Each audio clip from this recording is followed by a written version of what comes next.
This Negro boy is a real business genius. Everyone else sets up their stall on a busy street, but he set up his stand in front of a bank. Actually, he's not trying to make money. He wanted to get close to rich white men so that he could hear free financial information. In order to hear more, the boy purposely wiped slowly and carefully. As soon as the white man left, he immediately took out his notebook to write down what he had just heard. It's more useful than a small tip for shining shoes. The information was much more useful. The boy grew up knowing the importance of making money. Found on these white people's business, huh? He wanted to be a banker when he grew up. When he gave the notebook to his father was never happy. Instead, there was a hint of fear. The father told the boy, sadly, that this ambition would never be realized. This was Texas in 1939, a place where there was a great deal of discrimination against Negroes. If a white man found out that a black man was making money the way they did, the odds were that they would lose their lives. You're born the wrong color, son.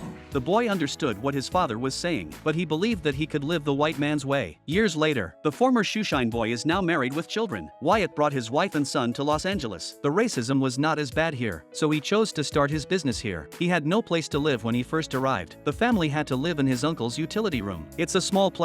Although his wife didn't complain, Wyatt promised her that they would soon be out of here. Early the next morning, Wyatt planned to start out as a real estate agent. Through his keen observation, he realized that the black neighborhoods were densely populated, while the white neighborhoods had a lot of vacant houses. Wyatt saw an opportunity there. He was going to buy these vacant white properties and rent them out to blacks with steady incomes, so he could make a profit on the rent. Wyatt had his eye on an apartment. It was overgrown, but it was in a good location. He approached the landlord the same day. The landlord didn't discriminate against Negroes, but the price of the apartment was quite high. Wyatt had limited funds, so he made a proposal to the landlord. He asked the landlord to sell it to him for $30,000 when the house was rented out, and then pay the rest of the money. The landlord admired Wyatt's sharp mind, but he never did risky business. Wyatt said he understood. He glanced at the calendar on his desk, and suddenly an idea came to him. The calendar was a gift from the manager of a bank. After saying goodbye to his landlord, Wyatt turned around and went to the bank, but the secretary of the manager was very discriminatory against Negroes. The person she was looking for was right behind her, but she lied and said she wasn't there, and that's what happened. Wyatt was not discouraged. He waited outside the bank for the manager to leave. The moment he saw the manager walk out, he went up to the manager. He told them he was a friend of the landlord's, and that they were working together on a deal. They needed a $5,000 loan from the bank. After a lot of convincing, his request was rejected out of hand. Back at the house, Wyatt looked a little sad. Just then the phone rang. The person on the other end of the line was the same landlord from today. Wyatt admitted his mistake and apologized politely. Surprisingly, the landlord didn't blame him. Instead, he admired his energy. He knew it was impossible, but he did it. The landlord told Wyatt to go to the bank tomorrow to get a loan. He would guarantee the loan without any conditions. He thought the boy could do great things. A few days later,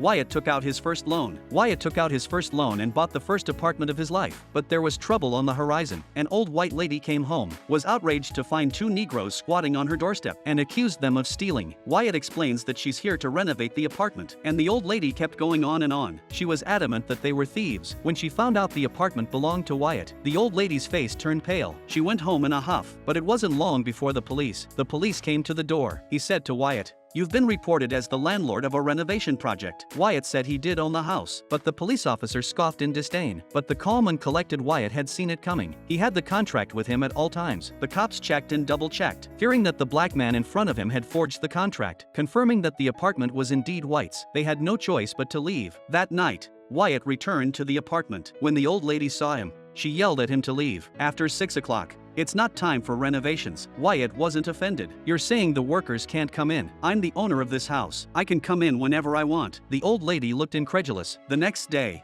she put on a haughty air. She left with her ridiculous pride and vanity. Soon after the old lady left, Wyatt rented his room to a black lady. As he had predicted, there was great potential in the tenant market. He kept his promise and paid the landlord the balance. The landlord was impressed with his integrity and ability, so he offered to cooperate. It didn't cost Wyatt a dime. All he had to do was shop around for a good value, and when it was time to sign the contract, he'd go in as a white man, and when the deal went through, he'd get half the rent. Wyatt agreed. The two men made quick work of it, and through their tireless efforts, they worked tirelessly to build more and more properties, and they made a fortune. Wyatt made good on his promise to his wife. Moving from the utility room to the big house, he saw the smile on his wife's face. He felt it was all worth it. But the road to business is always full of thorns. The landlord with whom he had worked for many years suddenly passed away. All the assets were inherited by his wife, and his wife was a real racist. She refused to have anything to do with black people. She tried to buy White's property for a fraction of the price, and she threatened White with a lawsuit. "If you don't agree, we'll go to court. See if the judge will let a Negro win." In the face of social injustice, Wyatt didn't want to give in so easily, and the lawyer sympathetically told him, "In this day and age in America, the outcome of a lawsuit between a white man and a Negro man is already predetermined. The scales would never tip in favor of the Negro, and you're just a partner in the shadows." Wyatt remained determined. He tried to get the manager of the bank that made the loan to testify, but the manager was already being paid by a woman. He chose not to see him. Wyatt saw it in his eyes. He walked out with a hardened anger, but he would never succumb to his fate. Gazing around at the white people who passed through the streets, everywhere he looked, the fangs of discrimination were showing, but he was surprised to find that the building housed 7 banks. This discovery gave White a bold idea. He decided to buy the building and make all the banks in it work for him. In order to realize his ambition, White approached George, a black realtor. He told him all about his plan. George's first reaction was to think he was crazy. After all, it was the most expensive building in Los Angeles, and it was owned by a white man. But White didn't let George's skepticism stop him. Instead, he calmly explained his plan. The building housed 7 major banks. Not only would he be able to get a loan from the banks and keep abreast of the latest real estate developments, George was shocked by White's plan. He thought it would work. If it worked, it would not only take his career to the next level and put the white bankers under his feet. He decided to work with White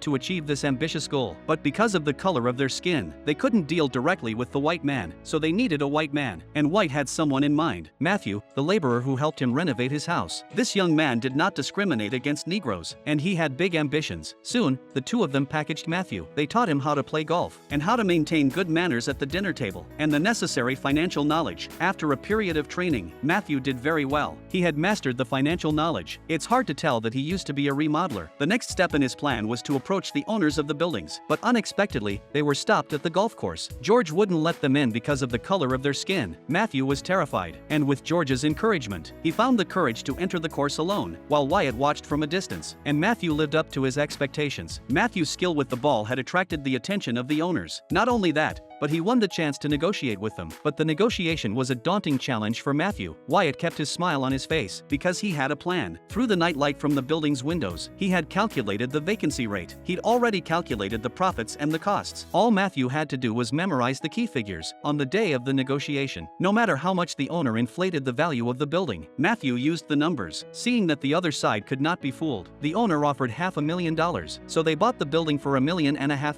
From then on, every time White walked into the building, a different banker would shake his hand. The manager who used to look down on him was dumbfounded by the sight. With the backing of the major banks, White and George used the loans to expand their business rapidly. They searched for and acquired a series of properties. Gradually, they broke down the boundaries between the black and white neighborhoods of Los Angeles. Neighborhoods that were once white only were now black only. The story of the two men's entrepreneurial endeavors soon spread throughout Los Angeles. Even the vice president came to see their building. A few years later, White returned home with his family. Seeing what his son had accomplished, his father was proud of him. White was walking down the street with his son. When he passed by the bank where he used to have a booth, he took off his glasses, and there was a twinkle in his eye, and a brilliant plan came to mind. He was going to buy the bank and make lending not just for white people, so he couldn't wait to get back to LA. He went back to LA to talk to George about it, but George was against it, because Texas was the most racist state in the country. It was almost impossible to do business with white people. Despite George's objections, Wyatt was determined to give it a try, because he'd been in the rain. He wanted to use his current energy to hold an umbrella over the Negroes of Texas. Seeing that the other man's mind was made up, George had no choice but to go along with it. They still chose Matthew for this negotiation. To be sure, George brought in a friend to help him, but plans change. The president of the bank, in order to save his son's job, he only transferred 80% of the shares. This meant that there were still white men at the top of the bank, and it forced White to stay out of the limelight for the rest of his life. He had no choice but to work behind the scenes to provide loans to blacks. To give them access to the loans, he sought out the best black customers. He helped them renovate their old stores with new equipment, and as he watched the black man's business grow, Wyatt's heart was full of joy. But the happiness was short-lived. The second owner of the bank noticed something unusual. Because the blacks had a 100% approval rate for loans, so he went to to Matthew and asked him what was going on. Matthew, of course, would never reveal the truth, so the second owner decided to follow him. He found out that he was working for a black man. The second shareholder felt like a bolt from the blue. A deep sense of shame and anger spread through him. He decided to do whatever it took to become the head of the bank. After locating White's residence, the second shareholder made a direct threat and demanded that he give up his interest in the bank, or he would tell the government the truth. Despite White's photo op with the vice president in the racially charged state of Texas, but even so, Wyatt was determined to kick the second owner out. He was sure they wouldn't dare report him. After all,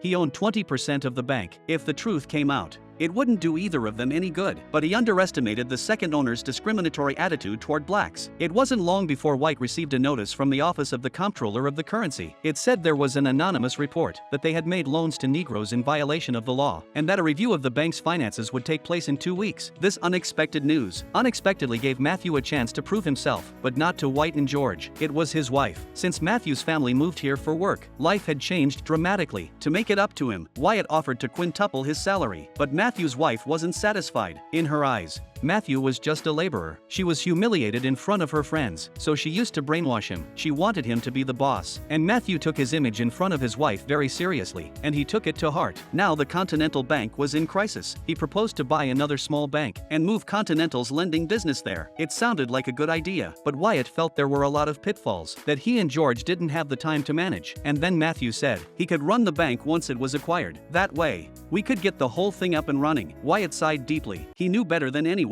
Matthew was not capable of running a bank on his own, so he politely rejected the idea. But Matthew was still reluctant. He even threatened to quit and go back to Los Angeles. George was furious, considering that Matthew had been with him for so long, and he didn't have the heart to let him go. They had no choice but to agree to buy a bank and leave Matthew to run it alone. Luckily, they were able to get past the auditors, but the discrimination against Negroes in Texas remained unchanged. Discriminatory language was everywhere on the streets, and to make matters worse, all of Matthew's loans were in trouble. The vetting process was more ridiculous than ever. The loan was listed as $100,000, but he accidentally disbursed $200,000. He was soon approached by an inspector from the office of the comptroller of the currency. He said he'd be back in an hour to check the books. Matthew panicked. He called White for help. He knew Matthew couldn't handle it, so Wyatt entered the bank as a janitor, while the auditor was checking the books. He went behind the glass, but this cheating was quickly discovered. He slammed the office door behind him and made Wyatt completely inaudible. Without White's help, Matthew was an idiot. He found more than a dozen mortgage violations. Wyatt was stunned when he found out, because he had reviewed every single loan. There's no way this kind of problem can occur. It turned out that Matthew's lawyer was introduced by the second shareholder. He deliberately set up a trap in the contract. His plan was to screw White and George. The best thing to do is to get rid of the bank. But Matthew didn't want to go back to being a laborer. He wanted to be the boss. He wanted to maintain his image in his wife's eyes. The very next day, George heard some incredible news. A friend of his called to tell him that the bank in question had paid off its debts. George laughed when he heard it. He couldn't believe that some fool would buy that bad loan at the original price. When he heard it was another one of his own, George was furious. He rushed to Matthew with Wyatt, because Matthew had broken the law. But no amount of reprimanding couldn't fix the situation. The bank regulators were quick to respond. They not only shut down the bank, they arrested White and George. Years of hard work and dedication came to naught. At the hearing that followed, Matthew put all the blame on White and George. He was acquitted, and they were faced with two difficult choices. They could plead guilty and take the blame. The most they could lose was the bank. The other option was to tell the truth, but the consequences of that would be severe. They will not only go to jail, they could lose all their assets in Los Angeles. Wyatt took off the glasses he'd been using to suppress his anger. He couldn't take it anymore. He stood up, but no matter how Wyatt tried to defend himself, Wyatt couldn't change the reality of the situation. He and George were sentenced to 3 years in prison. All of their real estate was confiscated. The day Wyatt's sentence ended, his wife and George were waiting outside. Although Wyatt now had nothing, he had earned the most precious privilege of all. Years later, they made a comeback in the Bahamas. Then they returned to Texas to buy property and rent it out to blacks. They continued to fight segregation, and through their efforts, the U.S. Congress passed the Fair Housing Act, prohibiting racial discrimination in the sale and rental of rental properties. This movie is based on true events. Wyatt used his power to fight for the greatest fairness for his fellow man. He was not an impulsive teenager, but a man of great ambition. He crossed the line from businessman to political leader. It was he who ameliorated the restrictions and discrimination against Negroes in the field of investment. This big picture mentality and spirit of sacrifice, and in a very real sense,